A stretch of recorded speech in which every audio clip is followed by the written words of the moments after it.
The Masque of the Red Death by Edgar Allan Poe.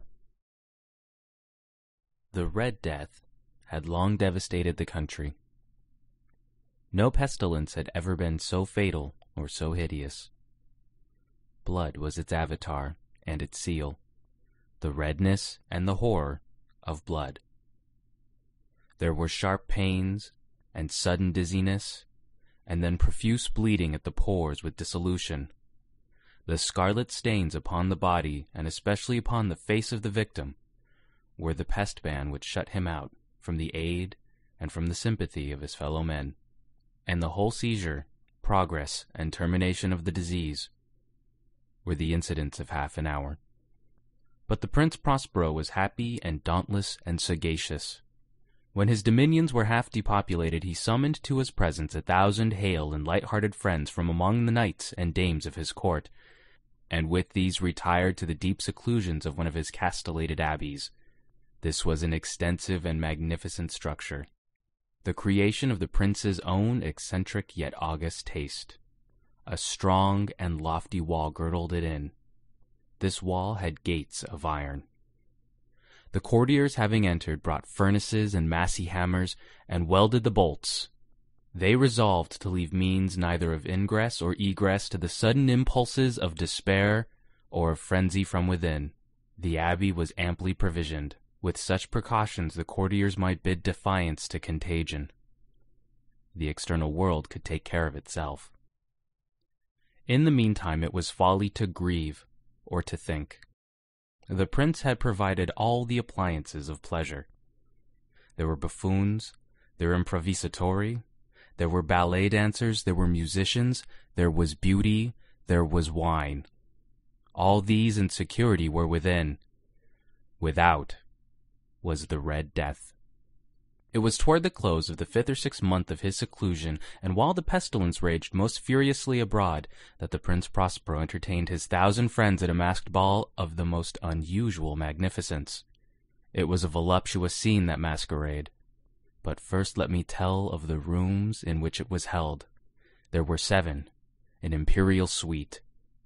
In many palaces, however, such suites form a long and straight vista, while the folding doors slide back nearly to the walls on either hand, so that the view of the whole extent is scarcely impeded.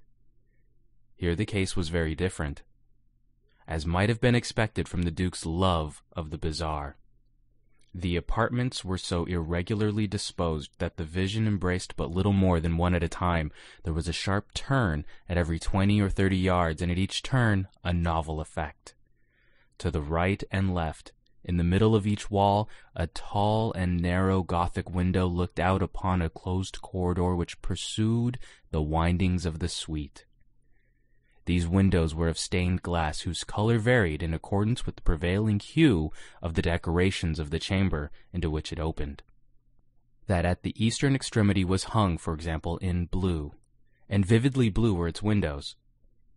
The second chamber was purple in its ornaments and tapestries, and here the panes were purple. The third was green throughout, and so were the casements. The fourth was furnished and lighted with orange, the 5th with white, the 6th with violet. The 7th apartment was closely shrouded in black velvet tapestries that hung all over the ceiling and down the walls, falling in heavy folds upon a carpet of the same material and hue. But in this chamber only, the color of the windows failed to correspond with the decorations. The panes here were scarlet, a deep blood color. Now in no one of the 7 apartments was there any lamp or candelabrum amid the profusion of golden ornaments that lay, scattered to and fro, or depended from the roof. There was no light of any kind emanating from lamp or candle within the suite of chambers, but in the corridors that followed the suite there stood opposite to each window a heavy tripod bearing a brazier of fire that protected its rays through the tinted glass and so glaringly illumined the room. And thus were produced a multitude of gaudy and fantastic appearances. But in the western or black chamber, the effect of the firelight that streamed upon the dark hangings through the blood-tinted panes was ghastly in the extreme, and produced so wild a look upon the countenances of those who entered that there were few of the company bold enough to set foot within its precincts at all. It was in this apartment also that there stood against the western wall a gigantic clock of ebony. Its pendulum swung to and fro with a dull, heavy, monotonous clang, and when the minute hand made the circuit of the face and the hour was to be stricken, there came from the brazen lungs of the clock a sound which was clear and loud and deep and exceedingly musical, but of so peculiar a note and emphasis that at each lapse of an hour the musicians of the orchestra were constrained to pause momentarily in their performance to hearken to the sound, and thus the waltzers perforce ceased their evolutions, and there was a brief disconcert of the whole gay company. And, while the chimes of the clock yet rang, it was observed that the giddiest grew pale, and the more aged and sedate passed their hands over their brows as if in confused reverie or meditation. But when the echoes had fully ceased, a light laughter at once pervaded the assembly. The musicians looked at each other and smiled as if at their own nervousness and folly, and made whispering vows, each to the other, that the next chiming of the clock should produce in them no similar emotion. And then, after the lapse of 60 minutes, which embraced 3,600 seconds of the time that flies, there came yet another chiming of the clock, and then were the same disconcert and tremulousness and meditation as before.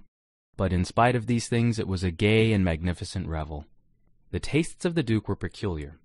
He had a fine eye for colors and effects. He disregarded the decora of mere fashion. His plans were bold and fiery. His conceptions glowed with barbaric luster. There are some who would have thought him mad. His followers felt that he was not.